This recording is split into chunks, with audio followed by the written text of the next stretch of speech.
إن الحمد لله نحمده ونستعينه ونستغفره ونعوذ بالله من شرور أنفسنا ومن سيئات أعمالنا من يهده الله فلا مضل له ومن يضلله فلا هادي له وأشهد أن لا إله إلا الله وحده لا شريك له وأشهد أن محمدا عبده ورسوله أما بعد فإن خير الحديث كتاب الله وخير الهدي هدي محمد صلى الله عليه وسلم وشر الأمور محدثاتها وكل محدثة بدعة وكل بدعة ضلالة وكل ضلالة في النار. أعوذ بالله السميع العليم من الشيطان الرجيم من همزه ونفخه ونفثه. بسم الله الرحمن الرحيم. رب اشرح لي صدري ويسر لي أمري واحلل عقدة من لساني يفقهوا قولي. بسم الله الرحمن الرحيم. إن الله وملائكته يصلون على النبي يا أيها الذين آمنوا صلوا عليه وسلموا تسليما. اللهم صل على محمد وعلى آل محمد كما صليت على إبراهيم وعلى آل إبراهيم إنك حميد مجيد. اللهم بارك على محمد وعلى آل محمد كما باركت على إبراهيم وعلى آل إبراهيم إنك حميد مجيد. الحمدللہ آج 5 اور 6 ربیع الثانی 1434 ہجری کی درمیانی رات 16 فروری 2013 اور ہفتے کا دن ہے. اس سال یعنی 1434 ہجری میں ہم آلریڈی ربیع الاول کے کانٹیکسٹ میں امام کائنات سید الاولین والآخرین شفیع المذنبین رحمت للعالمین سیدنا و مولانا امام اعظم محمد رسول اللہ صلی اللہ علیہ وآلہ وسلم کی ولادت مبارکہ کے موقع پر 2 علمی نشستوں کا اہتمام کر چکے ہیں جو کہ نماز محمدی صلی اللہ علیہ وآلہ وسلم سے ریلیٹڈ تھی. لیکن آج کی یہ جو اہم ترین اور منفرد ترین اور مشکل ترین اور خطرناک ترین نشست جو ہے یہ دراصل حرمت محمدی صلی اللہ علیہ وآلہ وسلم سے ریلیٹڈ ہے، جس میں کئی ایک تلخ حقائق ہمارے سامنے آئیں گے. اور علا وجہ بصیرت میں یہ اللہ کی قسم اٹھا کر کہتا ہوں کہ اس ٹاپک کو میں ابھی تک اوائڈ کرتا رہا کہ اس ٹاپک کو ایڈریس نہ کیا جائے، کیونکہ بعض اوقات لوگ پھر چیزوں کا غلط مطلب لیتے ہیں. لیکن اب صورتحال ایسی بھیانک ہو چکی ہے کہ ہم کسی کو کتاب و سنت کی دعوت دیتے ہیں تو وہ آگے سے بجائے عمل کرنے کے ہمیں یہ کہتا ہے یہ علی کل کا چھوکرا ہمیں یہ باتیں بتا رہے، ہمارے اتنے بڑے بڑے بزرگ پاگل تھے، آخر ان کو نہیں یہ باتیں پتا تھی. ایک یہ اعتراض سامنے آتا ہے. اور دوسرا یہ کہ اس کو تو ہمارے علماء نے فارغ کر دیا. بریلوی، دیوبندی، سلفی یعنی اہل حدیث، اہل تشیع، تمام علماء کوئی نہ کوئی ہر مکتبہ فکر میں اچھے اور برے علماء ہر جگہ موجود ہوتے ہیں. وہ جی ہم نے تو فارغ کر دیا ہے، ان کا تو ہمارے سے تعلق ہی کوئی نہیں. ٹھیک ہے آپ سے تعلق نہیں، لیکن جو باتیں بیان ہو رہی ہیں ان کا تو تعلق قرآن و سنت کے ساتھ ہے. اگر ان کا تعلق ہے تو قرآن و سنت پر عمل کرنا ہے، میری بات پہ کسی نے عمل نہیں کرنا. لہٰذا انشاءاللہ اس ٹاپک کو بھی میں منطقی انجام تک پہنچاؤں گا تاکہ اس حوالے سے جو لوگ دعوت کے میدان میں جڑے ہوئے ہیں ان کے لیے بڑی آسانی ہو کہ جب یہ اس طرح کے کوسچن سامنے آتے ہیں کتاب و سنت کی دعوت پیش کرنے والوں کو تو اس کو کس طریقے سے انٹلیکچوئل لیول پہ جا کے ایڈریس کرنا ہے. اور بیسیکلی یہ شیطانی وسوسے ہیں جن کو سیٹل کرنا ہے. اس لیکچر میں انشاءاللہ تعالی ان مجرم علماء کو جو علماء کرام کہتے ہیں نا، میں اس کو کہتا ہوں انگلش میں علماء کرائم، بعض مجرم علماء ہیں، انگلش والا کرائم مجرم، ان علماء کی جو کمزوریاں ہیں جس کی بنیاد پر لوگوں کو کتاب و سنت سے دور کر رہے ہیں وہ کتاب و سنت کی روشنی میں ایڈریس کی جائے گی انشاءاللہ تعالی. اور اس گفتگو کا واحد مقصد یہ ہے کہ امام کائنات صلی اللہ علیہ وسلم کی بھولی بھالی امت کو ان کے سو کالڈ بزرگان دین سے، جن میں سے اکثر بزرگان بے دین ہوتے ہیں الا ماشاء اللہ، ان سے رشتہ توڑ کر امام کائنات سید الاولین والآخرین شفیع المذنبین رحمت للعالمین سیدنا و مولانا امام اعظم محمد رسول اللہ صلی اللہ علیہ وسلم کے مبارک قدموں تک پہنچایا جائے. اور بقول احمد رضا بریلوی صاحب کے کاش اس پر وہ خود بھی عمل کرتے اور ان کے ماننے والے بھی، باقی سب لوگ بھی، کہ پھر کے گلی گلی تباہ ٹھوکریں سب کی کھائیں کیوں، دل کو جو عقل دے خدا تیری گلی سے جائیں کیوں. یعنی اگر اللہ عقل دے تو نبی صلی اللہ علیہ وسلم کا دامن کرم چھوڑیں ہی کیوں کہ ہمیں اور ہستیوں کی امامت کی ضرورت پڑ جائے، ان سے رہنمائی حاصل کرنے کی ضرورت پڑ جائے، والعیاذ باللہ تعالی. اور اس گفتگو کا بیسٹ موقع جو ہے وہ ربیع الاول شریف ہی ہو سکتا تھا، اور اسی کنٹیکسٹ میں ہماری یہ علمی نشستیں چل رہی ہیں، کیونکہ ربیع الاول کے موقع پر بھی نبی صلی اللہ علیہ وآلہ وسلم سے ریلیٹڈ مختلف بیانات ہوتے ہیں، لیکن اس ایشو کو ایڈریس نہیں کیا جاتا جو اصل مسئلہ ہے، وہ ہے حرمت محمدی صلی اللہ علیہ وآلہ وسلم کا. اور یہ کوئی زبان کا چسکا نہیں ہے، بلکہ یہ ہمارے ایمان کا تقاضا ہے، کیونکہ صحیح بخاری اور صحیح مسلم کی متفق علیہ حدیث ہے. امام کائنات صلی اللہ علیہ وسلم نے فرمایا اس شخص نے ایمان کی حلاوت چکھ لی جس میں 3 نشانیاں موجود ہیں. یہ ہم نے اپنے گریبان میں جھانک کے خود دیکھنا ہے، یہ 3 نشانیاں ہم میں موجود ہیں یا نہیں. وہ ہے کامل الایمان. پہلی نشانی فرمائی اللہ اور اس کا رسول صلی اللہ علیہ وسلم اسے ساری دنیا میں جتنے لوگ موجود ہیں سب سے بڑھ کر محبوب ہو جائے. وہ ہے ایمان کی حلاوت والا. اس کا کیا مطلب ہے؟ صرف نعرہ لگا لیا جائے غلامی رسول میں موت بھی قبول ہے؟ نہیں، بلکہ نبی صلی اللہ علیہ وسلم کے مقابلے پر کسی اور کی بات کو ایکسپٹ نہ کیا جائے. یہ ہے مطلب اس کا. اور دوسرا فرمایا کہ دوستی اور دشمنی کا معیار اللہ کی ذات ہو جائے. اور اس میں امپلائڈ ہے کہ نبی صلی اللہ علیہ وسلم کا ریفرنس، کیونکہ من یطع الرسول فقد اطاع اللہ، جس نے رسول اللہ کی اطاعت کی اس نے اللہ کی اطاعت کی. تو دوستی نہیں دشمنی بھی اللہ اور اس کے محبوب صلی اللہ علیہ وسلم کے ریفرنس سے کرنی ہے. یہ جو میں نے کہا تھا بزرگان بے دین کے ساتھ دشمنی کرنا اور علماء کرائم کو ننگا کرنا، یہ ہمارے ایمان کا تقاضا ہے. ہم بے ایمان ہو جائیں گے. یہ دونوں رخ ہیں. اسی لیے دیکھیں امر بالمعروف و نہی عن المنکر، خالی نیکی کی دعوت نہیں ہے، برائی سے روکنا بھی ہے. تو اللہ اور اس کے رسول کی محبت اور اللہ اور اس کے رسول کے مقابلے پر کھڑی ہوئی ہستیاں سو کالڈ، ان کو ننگا کرنا. ہاں، جو اللہ اور اس کے رسول کے احکامات بتاتے ہیں ان اماموں کی جوتیوں کی خاک ہماری آنکھوں کا سرما، ان کو نہیں ہم معاذ اللہ استغفر اللہ، وہ حزب اللہ میں داخل ہے. وہ میں آج بتاؤں گا کون حزب اللہ ہے اور کون حزب الشیطان ہے. اور تیسرا فرمایا کہ نشانی یہ ہے کہ کفر کی طرف لوٹنا اس کے لیے اتنا ہی مشکل ہو جائے جتنا زندہ آگ میں جلایا جانا. یعنی وہ آگ میں جلنے کے لیے تیار ہو جائے لیکن اپنا ایمان نہ چھوڑے.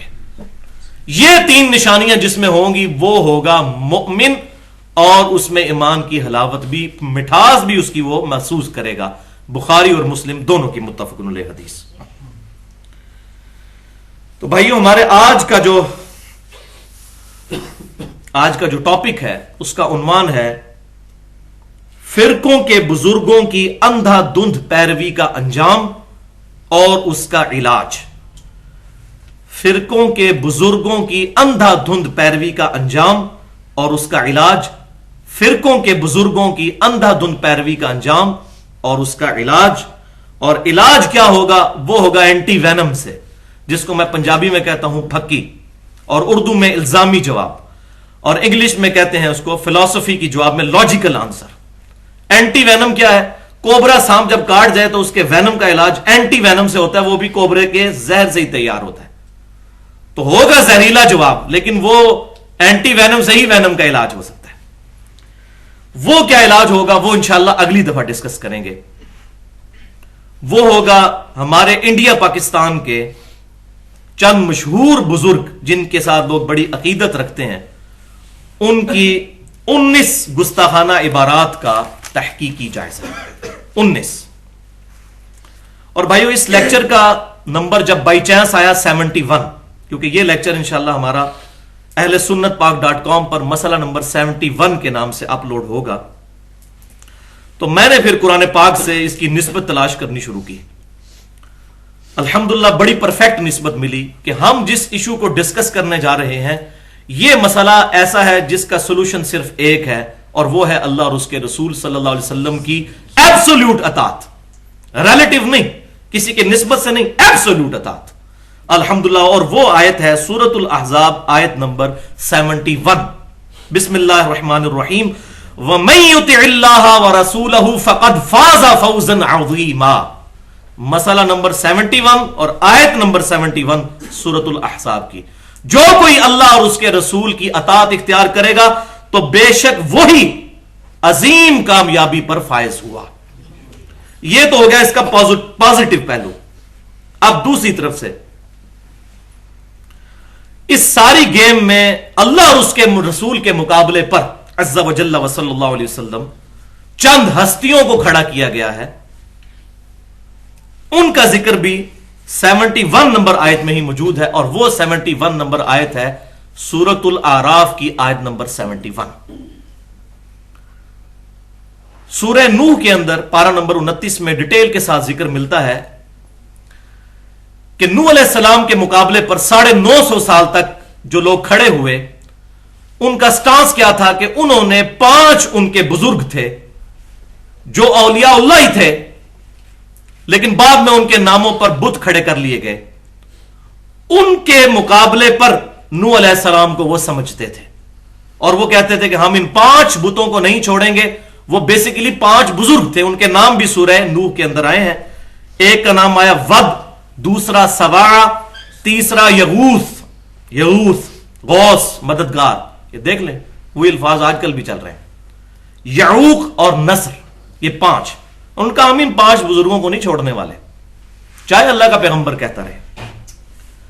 تو سورۃ الاعراف کی آیت نمبر 71 میں نوح علیہ السلام کا جواب ہے، مسئلہ نمبر 71 آیت نمبر 71 سورۃ الاعراف کی، قد وقع علیکم من ربکم رجس وغضب، اے کافرو بے شک تمہارے رب کی طرف سے تمہارے اوپر گندگی ڈال دی گئی ہے اور اللہ کا غضب نازل ہو چکا ہے کہ تم میرے مقابلے پر اپنے بزرگوں کو لے کر آتے ہو۔ اتجادلوننی فی اسماء سمیتموها انتم وآباؤکم، کیا تم میرے ساتھ جھگڑا کر رہے ہو ان چند ناموں کی بنیاد کے اوپر جو تم اور تمہارے آباء و اجداد نے خود سے گھڑ لیے ہوئے ہیں؟ یہ فلانے بزرگ ہیں، یہ فلانی سرکار ہے، یہ کاواں والی سرکار ہے، یہ کتیاں والی سرکار ہے، بالکل ہے، یہ گھوڑے شاہ ہے۔ ایک ہمارے اسلام آباد میں وہاں پر مزار کے باہر لکھا ہے سید پگیاڑ حسین شاہ، یہ ارسیشن جس طرح کہتے ہیں انگلش میں ارسیشن کتا، تو ہمارے وہ پگیاڑی کتا کہتے ہیں نا، پگیاڑ حسین شاہ، یعنی سیدنا حسین کا نام بگیاڑ کے ساتھ لگایا ہوا ہے اور شرم بھی نہیں آتی۔ تو یہ چند نام ہے جو تم نے اور تمہارے آباء و اجداد نے رکھ لیے، ما نزل اللہ بہا من سلطان، اللہ نے ان کی کوئی سند نازل نہیں کی تھی۔ فانتظر انی معکم من المنتظرین، تو نوح علیہ السلام نے کہا کہ پھر اب انتظار کرو، ہم بھی تمہارے ساتھ انتظار کرنے والوں میں ہیں۔ اور پھر انجام کیا ہوا؟ اللہ کے غضب سے ہلاک ہوئے۔ وہ رہا مسئلہ 19 عبارتوں کا، تو الحمدللہ اس کی بھی بڑی زبردست نسبت ہے، بہت زبردست اور خطرناک۔ وہ سورۃ المدثر کی آیت نمبر ہے 30 کہ دوزخ کے اوپر 19 فرشتے ہیں، علیہا 19، اس پر ہیں 19 فرشتے داروغ مقرر جو دوشیوں کو عذاب دے رہے ہوں گے، یہ 19 کا عدد وہ ہے، والعیاذ باللہ تعالی۔ اور ظاہر ہے کہ اس کا انجام دوزخ ہی ہے، اللہ اور اس کے رسول کے گستاخ کا انجام تو دوزخ ہی ہے۔ اور یہ میں اپنی طرف سے نہیں بات کر رہا، سورۃ الاحزاب کی آیت نمبر 57 ہے، آیت جو درود ہے، ان اللہ وملائکتہ یصلون علی النبی، اس سے اگلی آیت یہ ہے، بسم اللہ الرحمن الرحیم، ان الذین یؤذون اللہ ورسولہ لعنہم اللہ فی الدنیا والآخرہ، بے شک جو لوگ اللہ اور اس کے رسول کو تکلیف دیتے ہیں ان پر اللہ کی لعنت ہے، دنیا میں بھی اور آخرت میں بھی۔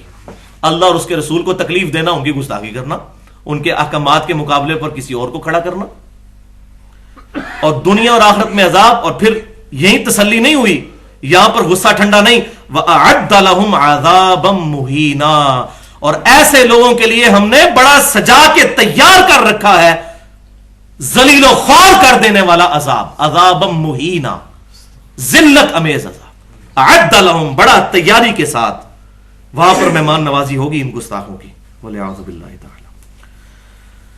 بھائیو یہ لیکچر 2 پورشنز پر مشتمل ہے. پہلا پورشن آج اور انشاءاللہ اگلا پورشن اگلی دفعہ ڈسکس ہوگا. بہرحال اس کی ڈیٹیل سن لیجئے. پورشن نمبر 1 میں آج انشاءاللہ تعالی کل 5 اہم علمی پوائنٹس کو ڈسکس کروں گا اور انہی پوائنٹس کے اندر اس لیکچر کے عزائم, اس لیکچر کے مقاصد, اس لیکچر کے فوائد اور نتائج, کنکلوژن کیا ہے, وہ سارے اسی میں ہی آ جائیں گے. اگلی دفعہ صرف گستاخانہ عبارتوں کا تحقیقی جائزہ ہوگا. اس سے رزلٹ جو نکالنا ہے وہ آج ہی نکل جائے گا انشاءاللہ. تو یہ 71A ہوگا آج والا پورشن, اور پھر 71B اگلی دفعہ پورشن نمبر 2 میں اس سب کانٹیننٹ میں, برصغیر پاک و ہند میں, انڈیا اور پاکستان کے اندر چند مشہور علماء اور بزرگ, ان کی کتابیں جو آج تک چھپ رہی ہیں, ان سے نبی صلی اللہ علیہ وسلم کی مبارک شان میں بالخصوص اور اللہ تعالیٰ کی شان میں بھی 7 اور نبی صلی اللہ علیہ وسلم کی شان میں 12, یہ ٹوٹل 19 گستاخانہ عبارات جو ہیں ان کا تحقیقی جائزہ میں انشاءاللہ اگلی دفعہ پیش کروں گا. اور یہ چیزیں ہمارے ریسرچ پیپر پہ بھی چھپ چکی ہیں. ریسرچ پیپر نمبر 2A کے نام سے ہے اندھا دھند پیروی کا انجام, جو اہل سنت پاک.com پر تقریباً 3 MB کی فائل ہے, اپلوڈ ہے, مفت ڈاؤن لوڈ کی جا سکتی ہے, اور ہماری اکیڈمی سے بھی فری وہ پمفلٹ مل جاتے ہیں. اندھا دھند پیروی کا انجام 4 پیجز پہ وہ 19 عبارات کا تحقیقی جائزہ موجود ہے. اور اس کو کوئی عام پمفلٹ نہ سمجھیے گا. الحمدللہ جب قرآن و سنت کی دعوت کو سننے کے لیے تیار نہیں ہوتا, اس کا آخری علاج یہ پمفلٹ ہوتا ہے. اور جس کی سب سے بڑی مثال ہمارے امانت بھائی ہیں, جنہوں نے ہماری اہل سنت پاک.com ویب سائٹ ڈیولپ کی ہے. MBA کیا ہوا, دنیاوی طور پر پڑھے لکھے انسان, لیکن اسی سیٹ اپ کے ساتھ اٹیچ ہے جس پر انہوں نے اپنے آباء و اجداد کو پایا. ان کو بڑے طریقے سے دعوت دی لیکن ان پر اثر نہیں ہوئے. یہ پمفلٹ اندھا دھند پیروی کا انجام جب انہوں نے پڑھا, انہوں نے کہا مارو, ہم تو پوری دنیا کے لوگوں کو گستاخ رسول کہتے تھے, ہمارے اپنے بزرگ گستاخیاں کر کے گئے. انہوں نے صبح جا کے کتابیں خریدیں اور باقی کام پھر آپ کو پتا علماء کر دیتے ہیں. جب ان کو بتایا جاتا ہے کہ یار یہ ہمارے بزرگ تو لکھ گئے ہیں لا الہ الا اللہ چشتی رسول اللہ, وہ کہتے نہیں معرفت دی گل ہے. اچھا جی یہ لکھ دیا لا الہ الا اللہ اشرف علی تھانوی رسول اللہ اور اللہم صلی علی اشرف وعلی آل اشرف والعیاذ باللہ تعالی. وہ کہتے ہیں جناب یہ معرفت کی بات آپ کو سمجھ نہیں آ سکتی. وہ پھر سمجھ تو آ جاتی ہے انسان کو کہ اصل میں یہ سارے عقائد و نظریات ہی غلط ہے, تو جواب نہیں ہوتا تو کہتے سمجھ نہیں آ سکتی. تو سمجھ نہیں آتی تو کتابوں میں لکھا کیوں ہے, جو چیز سمجھ سے ہی باہر ہے. تو الحمدللہ ان کی ہدایت کا سبب بھی یہ ریسرچ پیپر بنا. انشاءاللہ تعالی یہ جب 2 لیکچر ہمارے ہو جائیں گے, آج والا اور اس سے اگلی دفعہ, اس کے بعد پھر تیسرا لیکچر ہونا ہے مسئلہ نمبر 72 کے نام سے, اور 72 کی نسبت بھی 72 فرقوں سے ہے. 72 اس کا عنوان ہوگا پھر انشاءاللہ فرقہ واریت کے امت محمدیہ صلی اللہ علیہ وسلم پر خطرناک اثرات اور اس کا علاج. یہ انشاءاللہ تعالی مسئلہ نمبر 72 ہوگا. اب اتنی تمہیدی گفتگو تقریباً 17-18 منٹ کی, اس کے بعد انشاءاللہ تعالی آج کا ہمارا حصہ شروع کرتے ہیں. ایک دفعہ دروشی پڑھ لیجئے. اللہم صلی علی محمد وعلی آل محمد کما صلیت علی ابراہیم وعلی آل ابراہیم انک حمید مجید. اللہم بارک علی محمد وعلی آل محمد کما بارکت علی ابراہیم وعلی آل ابراہیم انک حمید مجید. پورشن نمبر 1 جو کہ 5 اہم ترین علمی پوائنٹس پر مشتمل ہے, اس میں سے پوائنٹ نمبر 1 وہ بھائیو پرٹیکولر میری پرسنالٹی سے ریلیٹڈ ہے. میری پیدائش بھائیو ایک کٹر بریلوی خاندان کے اندر ہوئی, اور تقریباً اپنی پیدائش سے لے کر 30-31 سال تک میں بریلوی مکتبہ فکر میں رہا. انہی کی کتابیں پڑھی, انہی کے علماء سے مسائل پوچھے, اور کسی دوسرے کو سننے کی کوشش نہیں کی. پھر اچانک ٹرننگ پوائنٹ آیا 2007 کے اندر, اسی دوران, اور وہ یہ قرآن پاک, اس کو پری ڈیٹرمنٹ ریزلٹس کے بغیر پڑھنا شروع کیا. چند مہینوں کے اندر مجھے یہ گیم سمجھ آ گئی کہ ہم جن عقائد اور نظریات کو لے کر چل رہے ہیں وہ کم از کم اس کتاب میں تو موجود نہیں, اور کہیں پر موجود ہوں ضعیف قصے کہانیوں کے اندر اور ضعیف الاسناد روایتوں کے اندر, لیکن اس کتاب کے ساتھ وہ میچ نہیں کرتے. پریشانی لگ گئی، آہستہ آہستہ تحقیق کی، پھر کچھ عرصہ دیوبند کے ساتھ گزرا، پھر اس کے بعد کچھ عرصہ اہل حدیث کے ساتھ گزرا، ان کے علماء سے ملے، اس کے بعد اہل تشیع کے ساتھ، اور اب بھی سب کے ساتھ اٹھنا بیٹھنا ہے۔ جو پازیٹو بات کہیں سے بھی ملتی ہے اس کو الحمدللہ ایکسیپٹ کرتا ہوں، اور جہاں پر غلطی دیکھتا ہوں لوگوں کو پوائنٹ آؤٹ کرنے کی کوشش کرتا ہوں الحمدللہ، اور یہی ایک مسلمان کا تقاضا ہے۔ اور الحمدللہ مجھے یہ سعادت بھی حاصل ہے اس حوالے سے کہ میں نے ساری جماعتوں میں کچھ نہ کچھ وقت گزارا ہے، بریلوی، دیوبندی، سلفی، اہل حدیث، سب کے جو مشہور جماعتیں ہیں۔ یعنی میں نے جو ہے وہ دعوت اسلامی کا ملتان والا اجتماع بھی اٹینڈ کیا ہوا ہے، تبلیغی جماعت کے بھی اجتماع اٹینڈ کیے ہیں، رائے ونڈ والے، دعوت اسلامی کے تو میرے خیال 10-11 کے قریب کیے، اس کے بعد جو یہ مرید کے والا اجتماع ہے یہ بھی اٹینڈ کیا، ساروں کے پاس الحمدللہ میں ہو کر آیا ہوں، لہٰذا ساروں کا اچھا خاصا جو ایکسپیرینس ہے مجھے حاصل ہے اس حوالے سے۔ ان ساری چیزوں کے بعد جو اب لوگوں کو حق بات بتائی جاتی ہے ساری کمزوریاں دیکھ کر، تو ایک بڑا سوال لوگوں کی جانب سے اٹھتا ہے جب بھی کسی کے مکتبہ فکر کے اوپر ضرب پڑتی ہے، اور وہ کیا کہتے ہیں؟ وہ جی علی بھائی تو انجینئر ہیں، وہ کوئی عالم تو نہیں ہے کہ ہم ان کی بات مانیں۔ یہ اکثر سننے کو ملتا ہے۔ دیکھیں انہوں نے انجینئرنگ کی ڈگری کی اتنے سال لگا کر، تو علماء بھی تو اتنے سال لگ کے بنتے ہیں، تو اب عالم کی بات مانی جائے یا ان کی بات مانی جائے؟ یہ پوائنٹ بہت زور و شور سے سامنے آتا ہے۔ انشاءاللہ اس شیطانی وسوسے کو بھی میں ایسا کل کرتا ہوں کہ آندہ سے کوئی یہ بات کرنے کی جرت نہ کرے۔ تو اس کا جواب بھائیو یہ ہے، پہلا اصولی جواب سن لیجئے کہ دین کی بنیاد علم پر ہے نہ کہ ڈگری کے اوپر۔ مثلا 5ویں کلاس کا سٹوڈنٹ اگر آپ کو آ کر یہ کہتا ہے کہ علامہ صاحب سورۃ البقرہ کی آیت نمبر 279 میں اللہ تعالیٰ نے سود کھانے کو اللہ اور اس کے رسول کے خلاف جنگ قرار دیا ہے، تو اب عالم صاحب کو سورۃ البقرہ کی آیت نمبر 279 پڑھنی چاہیے یا اس 5ویں کلاس کے سٹوڈنٹ سے ڈگری مانگنی چاہیے؟ بتائیں۔ آیت پڑھنی چاہیے، اور آیت وہ پڑھ لیں اور وہی بات نکل آئے تو کہ نہیں آیت تو موجود ہے لیکن چونکہ آپ کے پاس ڈگری نہیں ہے عالم کی لہذا میں نے آپ کی بات نہیں ماننی، تو اس کے بعد وہ عالم صاحب مسلمان بھی رہ جائیں گے کہ نہیں؟ عالم تو چھوڑ دیں، مسلمان بھی نہیں رہیں گے، قرآن کا انکار لازم آ جائے گا نا، وہ تو قرآن کا انکار کر رہے ہوں گے۔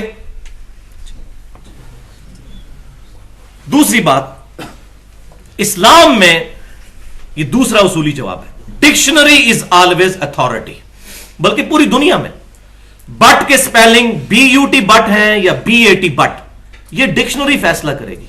ایک 5ویں کلاس کا سٹوڈنٹ کہتا ہے کہ بٹ کے سپیلنگ BUT بٹ ہیں، اور ایک PhD انگلش کہتا ہے نہیں جی بٹ کے سپیلنگ BAT بٹ ہیں، تو کس کی بات مانی جائے گی؟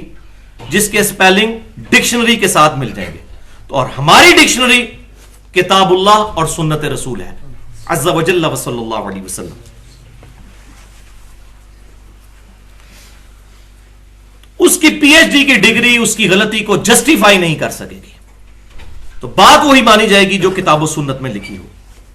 تیسرا اصولی جواب کہ حق بات کوئی بھی کہے اس کی تصدیق کرنا یہ ہمارے پروفٹ کی سنت ہے صلی اللہ علیہ وسلم، چاہے وہ بات کرنے والا شیطان ہی کیوں نہ ہو۔ شیطان سے بڑا تو ٹائٹل کسی کو نہیں دیا جا سکتا، نہ مجھے نہ کسی ایسے دائی کو جو حق بات لوگوں تک پہنچا رہا ہو، مجھے کم از کم شیطان جتنا بھی اگر سمجھ لیں تب بھی نبی صلی اللہ علیہ وسلم کی سنت ہے شیطان کی بات کی تصدیق بھی کرنا اگر وہ سچی بات کر رہا ہے۔ اور یہ میں اپنی طرف سے نہیں کہہ رہا، صحیح بخاری میں انٹرنیشنل نمبرنگ کے مطابق 2311 نمبر حدیث ہے کتاب الوکالہ چیپٹر کے اندر، بڑی لمبی حدیث آپ نے اکثر سنی ہوگی۔ اس کا لب لباب یہی ہے کہ شیطان نے سیدنا ابو ہریرہ رضی اللہ تعالیٰ عنہ کو انسانی شکل میں آ کر آیت الکرسی کا وظیفہ بتایا اور کہا کہ اگر تم یہ رات کو سونے سے پہلے پڑھ لو گے تو صبح تک اللہ تعالیٰ کی طرف سے ایک فرشتہ تمہاری حفاظت کرے گا۔ تو نبی صلی اللہ علیہ وسلم کو جب انہوں نے یہ بات عرض کی تو نبی صلی اللہ علیہ وسلم نے فرمایا کہ وہ شخص ہے تو جھوٹا کیونکہ وہ شیطان تھا جو انسانی شکل میں تمہارے پاس آیا، لیکن اس نے بات سچی کی ہے۔ واقعی یہ بات ہے کہ جو آیت الکرسی پڑھ کے رات کو سو جائے تو اللہ تبارک و تعالیٰ کی طرف سے ایک فرشتہ پوری رات اس کی حفاظت کرتا ہے۔ تو نبی صلی اللہ علیہ وسلم کی سنت ہے کہ شیطان بھی اگر سچی بات کرے تو اس کی تصدیق کرو، اور اگر کوئی انسان آپ کا اپنا قبلہ بھائی، اہل کلمہ بھائی کوئی بات کرتا ہے، اس کی ڈگریاں نہ مانے بلکہ اس بات کو دیکھیں۔ چوتھا جواب یہ ہے کہ ہم ڈاکیے کی حیثیت سے اپنے رب اور اپنے محبوب صلی اللہ علیہ وسلم کا پیغام امت تک پہنچانے کی کوشش کر رہے ہیں۔ ہمارا کہیں یہ دعویٰ نہیں ہے کہ ہم اتھارٹی ہیں، ہاں ہم یہ کہتے ہیں کہ اللہ اور اس کے رسول صلی اللہ علیہ وسلم کی بات اتھارٹی ہے۔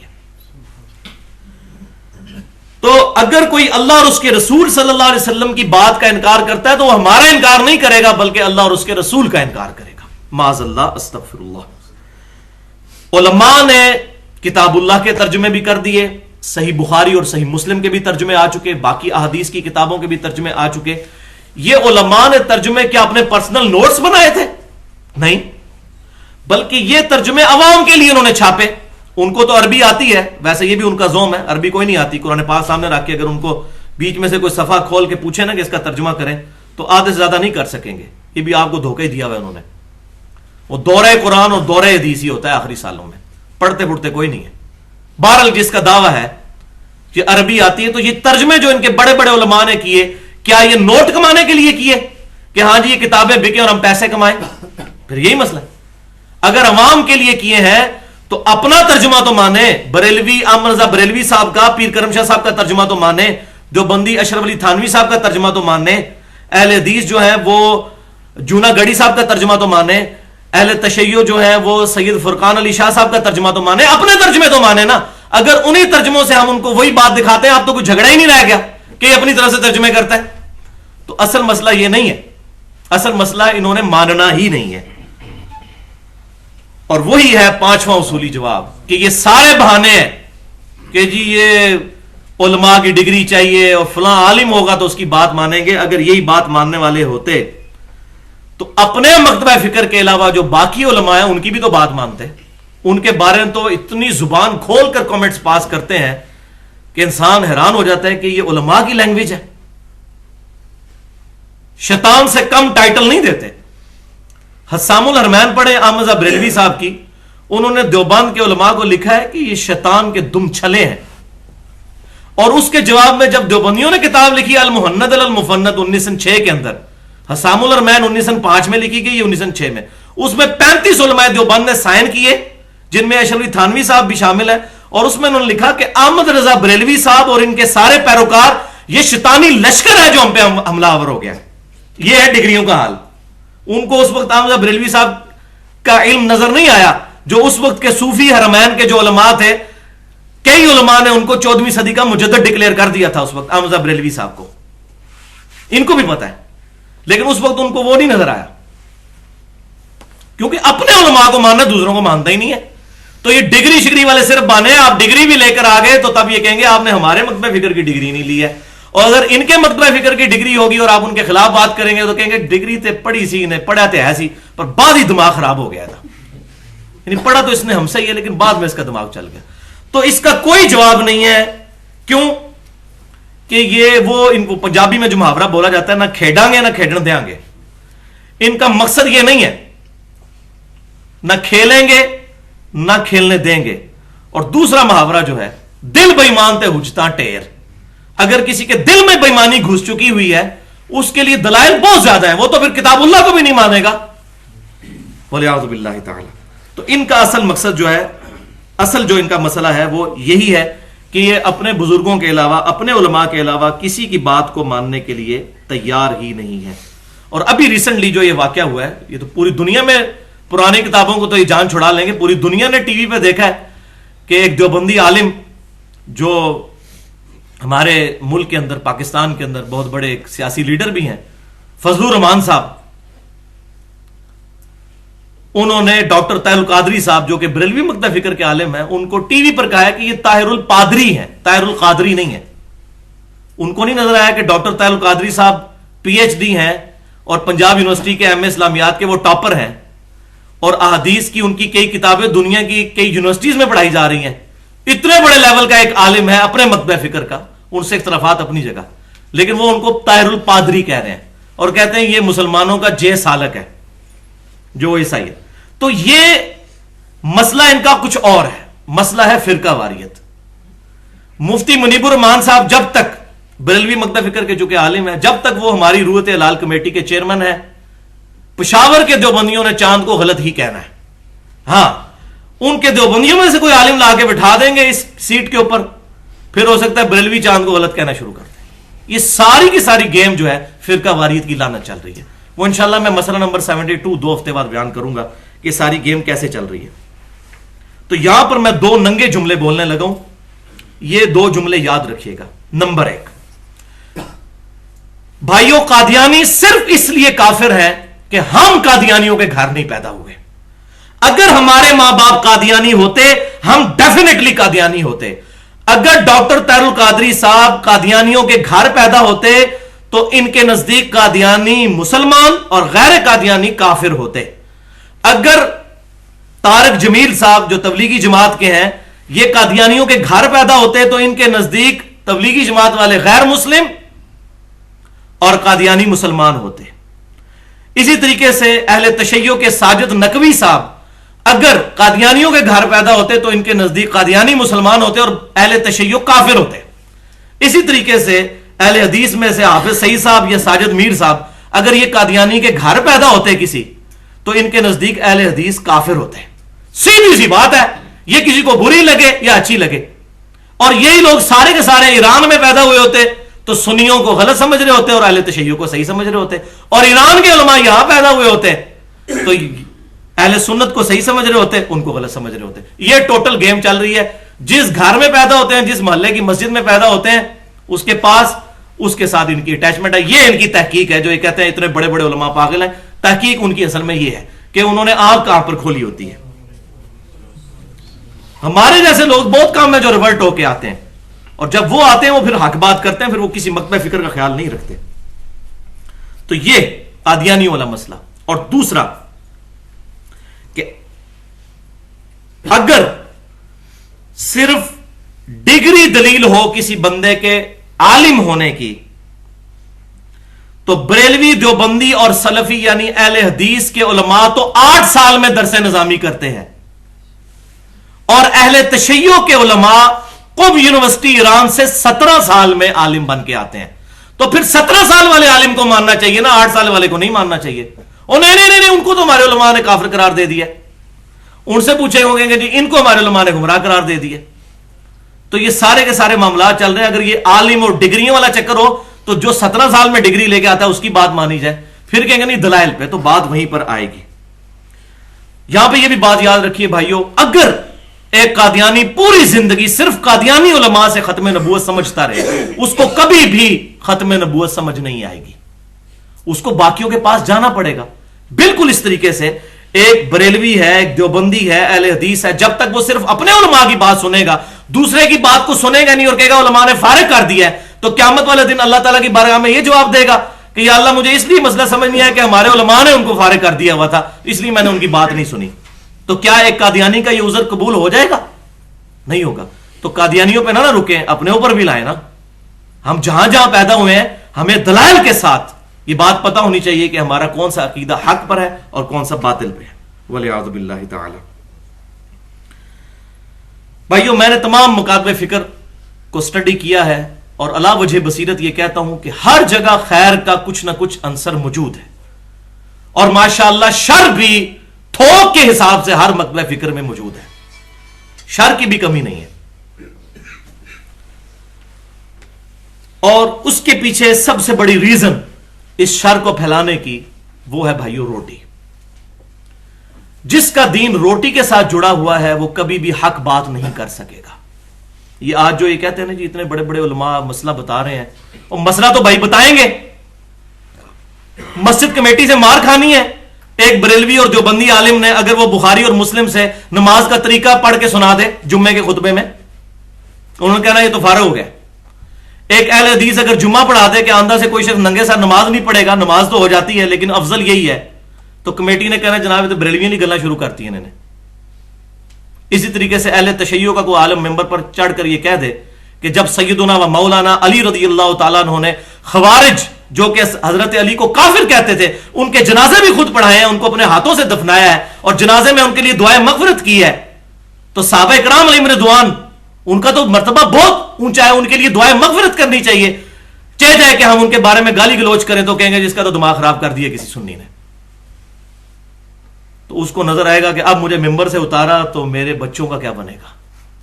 تو روٹی ہے پیچھے سارا مسئلہ، اور اس میں میں نے 1.5 گھنٹے کی گفتگو کی ہے. رزق حرام، فتنہ مال، دنیا پرستی کا انجام اور اس کا علاج، مسئلہ نمبر 51 کے نام سے اہل سنت پاک.com پر 1 گھنٹہ اور 35 منٹ کی گفتگو ہے. قرآن سے اکثر آیات کی روشنی میں بتایا کہ حرام خوری ہی علماء کی گمراہی کا سبب ہے، اور پرٹیکولر حرام خوری پہ جتنی آیات ہیں قرآن میں وہ ہیں ہی پرٹیکولر علماء کے بارے میں، وَلِعَاذُ بِاللَّهِ تعالی. لیکن یہ سارے مسئلے نا دنیا میں ہیں، دین کے اندر یہ سارے مسئلے دین کے اندر ہیں. کوئی مسئلہ بتاتا ہے وہ جی حضرت صاحب نے فرما دیا، دنیا کے معاملے میں نہیں ہے. دنیا میں تو بڑے بڑے حضرت صاحب ہیں. آپ کسی اسپیشلسٹ ڈاکٹر کے پاس جاتے ہیں، آپ کے دائیں ٹخنے میں درد ہے، اور وہ پاکستان میں ایک بڑے کسی ہاسپٹل کا ڈاکٹر ہے، اسپیشلسٹ ہے، وہ کہے جی ٹخنے میں آپ کے درد ہے، لیکن یہ درد جو ہے اس کو دور کرنے کے لیے آپ کی دائیں آنکھ نکالنی پڑے گی. تو آپ کو اسپیشلسٹ کی ڈگری اس وقت نظر آئے گی. آپ کہیں گے یار عقل کو تو نے کتوں ڈگری کی تھی ہو، تو درد میرا ٹخنے میں اور تو کہہ رہا آنکھ نکالنی پڑے گی. تو پھر دوسرے اسپیشلسٹ کے پاس جائیں گے، 2-3 سے گھومیں گے تو پتا چل جائے گا یار وہ تو پاگل تھا جو یہ کہہ رہا تھا. تو دنیا میں آنکھ نہیں نکلوائیں گے کسی اسپیشلسٹ، اتنے بڑے بزرگ، کیونکہ فَاسْأَلُوا أَهْلَ الذِّكْرِ إِن كُنتُمْ لَا تَعْلَمُونَ، اگر تمہیں علم نہیں تو اہل علم سے پوچھو. تو ڈاکٹری کی فیلڈ میں تو ڈاکٹر ہی اہل علم ہے نا. مولوی کو تو انگریزی بھی نہیں آتی، وہ تو ابھی تک اس چکر سے باہر نہیں آیا کہ یہ انگریزوں کی زبان ہے یا یہ مسلمانوں کی زبان ہے. اس کو تو بیچارے کو ابھی تک یہی بات سمجھ نہیں آئی ہے. ایک جیولوجی کا مسئلہ جیولوجسٹ بتائے گا، ایمبرولوجی کی فیلڈ کا بندہ جو ہے وہ گائنی کے مسئلوں کو حل کرے گا. یہ لیڈی ڈاکٹر جو گائنی کی ہوگی وہ گائنی کے ایشوز کو ریزالو کرے گی. یہاں پر بھی وہ ڈاکٹر کی بات نہیں مانیں گے بلکہ کہیں گے بھائی نہیں 2-3 سے مشورہ کرو. تو بھائیو دین کے معاملے میں بھی اگر کوئی عالم آپ کو غلط مشورہ دیتا ہے یا مجھ سے آپ کو ایسی بات سنتے ہیں جو آپ کے مقطع فکر سے ٹکراتی ہے، تو 3-4 علماء سے پوچھیں، ان کو کہ کتابیں دکھائیں، کتابیں کیا کہتی ہیں. اور اگر کتاب سپورٹ کر دے پھر کسی مولوی کا لحاظ نہ کریں، پھر اس کو منطقی انجام تک پہنچائیں کہ اتنی لمبی داڑیاں رکھ کے اور شلواریں اوپر کر کے اور اتنی بڑی بڑی پگڑیاں اور بڑی بڑی تسمیاں اٹھا کے یہ پبلک کو دھوکہ نہ دو. اپنی آخرت تو برباد کر رہے ہو، لوگوں کی آخرت نہ برباد کرو. خود تو جانا ہے دوزخ میں تم نے، ان اعمال کے سبب ہمیں نہ گھسیٹو، والعیاذ باللہ تعالی.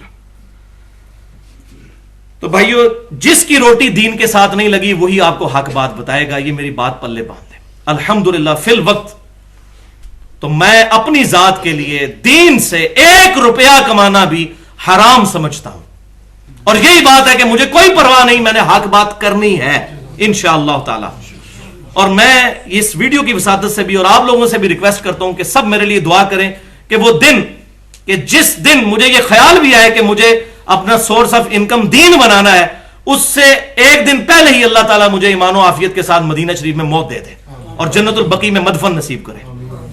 یہ وقت کبھی نہ آئے، ورنہ حق بات ضمیر کا مجرم رہوں گا اور قیامت والے دن اللہ تعالیٰ کی بارگاہ میں بھی والعیاذ باللہ تعالی شرمندگی اٹھانی پڑے گی. اسی لیے الحمدللہ کوشش ہوتی ہے اس محرم الحرام میں نے 2 گھنٹے 2 لیکچر 3 گھنٹے کے ریکارڈ کروائے ہیں.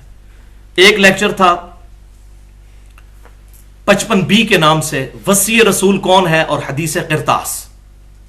اس میں نے اہل سنت کے ہاں جو خرابیاں ہیں اور کچھ اہل تشیع کی بالکل ننگا کیا، کسی کا لحاظ نہیں کیا.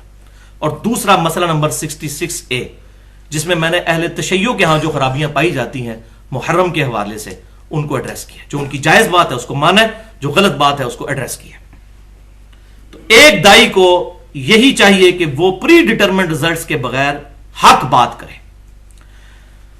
تو بھائیو یہ جو ساری بزرگ پرستی چل رہی ہے اور اندھا دھند پیروی اپنے اپنے علماء اور فرقوں کی، اس کا جب میں نے روٹ کاز انالیسس کیا، یہ انگلش میں بولا جاتا ہے کہ برائی کی جڑ کو تلاش کرنا، تو اصل وجہ ان ساری بیماریوں کی اور اس ساری فرقہ واریت کی لعنت کی اور یہ ساری حرام خوریوں کی مجھے صرف ایک وجہ نظر آئی میرے انالیسس کے بعد، سب کے پیچھے ایک ہی ہے، ہاتھی کے پاؤں میں سب کا پاؤں. وہ ایک وجہ کیا ہے؟ آبا پرستی اور بزرگ پرستی. اور میں حیران ہو گیا کہ قرآن پاک میں سب سے زیادہ ایمفیسائز ہی اسی بات پر کیا گیا ہے کہ اللہ اور اس کے رسول صلی اللہ علیہ وسلم کے احکامات سے روکنے والی جو چیزیں ہیں ان میں ٹاپ آف دا لسٹ چیز جو ہے وہ آبا پرستی اور بزرگ پرستی ہے، وَلِعَاذُ بِاللَّهِ تعالی. اور یہاں تک بات پہنچی کہ انبیاء کرام جو اللہ تعالیٰ کے ریپریزنٹیٹو تھے ان کی بات بھی کسی نے نہیں مانی. ہماری آپ کی کس نے سننی ہے جو اتنے معجزات کے ساتھ آئے؟ پہلی آیت سورۃ المائدہ آیت نمبر 104. بسم اللہ الرحمن الرحیم. وَإِذَا قِيلَ لَهُمْ تَعَالَوْا إِلَى مَا أَنزَلَ اللَّهُ وَإِلَى الرَّسُولِ، اور جب بھی ان کو کہا جاتا ہے کہ آؤ اس چیز کی طرف جو اللہ نے نازل کی، اور آؤ رسول اللہ کی طرف صلی اللہ علیہ وسلم. آج بھی ہم ان کو کہتے ہیں آؤ رسول اللہ کو اپنا امام مانے، تو وہی جواب جو وہ کہتے تھے، قالوا حسبنا ما وجدنا علیہ آباءنا، وہ کہنے لگے ہمیں کافی ہے جس پر ہم نے اپنے آباء و اجداد کو پایا، سانو تو ضرورت نہیں ہے، تو ہمارے بزرگوں نے بہت پہلے مسئلے حل کر دیے ہوئے ہیں، ان کو نہ چھیڑے. بہار شریعت میں مفتی امجد علی صاحب نماز کا چیپٹر جب لکھتے ہیں، احمد بریلوی صاحب کے خلیفہ، تو کچھ حدیثیں لکھتے ہیں اور اوپر نوٹ لکھ دیتے ہیں کیونکہ دل تو ملامت کرتا ہے. وہ کہتے ہیں ان حدیثوں سے میرا کوئی مقصد نماز کا طریقہ ثابت کرنا نہیں ہے اور نہ اس کی ضرورت ہے، کیونکہ ان کی حدیثوں کا ان کے نماز کا طریقہ ثابت ہی کوئی نہیں ہوتا. تو کہ یہ میں صرف حصول برکت کے لیے چند حدیثیں لکھ رہا ہوں. رہا مسئلہ نماز کے طریقے کا، تو ہمارے بزرگوں نے بہت پہلے یہ مسئلہ، میں اس کو بریکٹ میں کہتا ہوں، برباد کر دیا ہوا ہے. ان کا یہ بہت پہلے مسئلے حل کر دیے ہوئے ہیں، تو لہذا اب حدیثیں پڑھنے کی ضرورت ہی نہیں ہے. ماشاءاللہ، اس عقل پر ماتم ہی کیا جا سکتا ہے اگر جائز ہوتا تو. اَوَلَوْ كَانَ آبَاؤُهُمْ لَا يَعْلَمُونَ شَيْئًا وَلَا يَهْتَدُونَ. تو اللہ کے اب کمنٹس ہیں، بھلا کیا اگر ان کے آباء و اجداد کوئی چیز کا علم نہ رکھتے ہوں اور نہ وہ ہدایت پر ہوں، تب بھی انہی کی پیروی کیے جائیں گے؟ نہ علم ہے نہ ہدایت ہے، تب بھی کہہ رہے ہیں نہیں ہم نے ان کے پیچھے چلنا ہے. وَلِعَاذُ بِاللَّهِ تعالی. اور دوسری آیت ہے سورہ لقمان کی آیت نمبر 21. وَإِذَا قِيلَ لَهُمْ، اور جب ان سے کہا جاتا ہے اتبعوا ما انزل اللہ، کہ پیروی کرو اس کی جو اللہ نے تمہاری طرف نازل کیا، یعنی کتاب اللہ. کہتے ہیں قالوا بل نتبع ما وجدنا علیہ آباءنا، وہ کہتے ہیں نہیں بلکہ ہم تو اس کی پیروی کریں گے جس پر ہم نے اپنے آباء و اجداد کو پایا ہے.